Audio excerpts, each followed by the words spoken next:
আসসালামু আলাইকুম। অনেকের ধারণা ইসলাম হল শুধুমাত্র ৫ ওয়াক্ত নামাজ আদায় করা, জাকাত দেওয়া, রমজানে রোজা রাখা, হজ করা এবং লা ইলাহা ইল্লাল্লাহ উচ্চারণ করা। হ্যাঁ, এটি ইসলামিক জীবনের অপরিহার্য স্তম্ভ, কিন্তু দয়া, উদারতা, সততা, নম্রতা এবং ন্যায়পরায়ণতা ছাড়া শুধুমাত্র এই আমলগুলো আপনাকে পরিপূর্ণ মুসলিম বানাতে পারে না। এই সকল গুণাবলী একজন সাধারণ মুসলিমকে একজন উত্তম মুসলিমে রূপান্তরিত করে। আর ভালো এবং দয়ালু হওয়া আপনাকে একজন মহান মানুষ বানাতে পারে।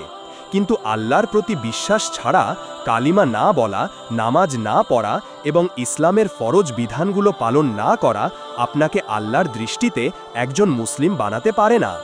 আল্লাহর দৃষ্টিতে ইসলামই একমাত্র সত্য ধর্ম, যা অন্তরের পবিত্রতা এবং বাহ্যিক ইবাদত উভয়কেই ধারণ করে।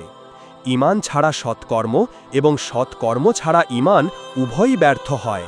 তাই আসুন আমরা শুধুমাত্র মুসলিম না হয়ে উত্তম মুসলিম হওয়ার চেষ্টা করি। আমাদের প্রতিটি কাজে ইসলামের সৌন্দর্য ফুটিয়ে তুলি। আমিন।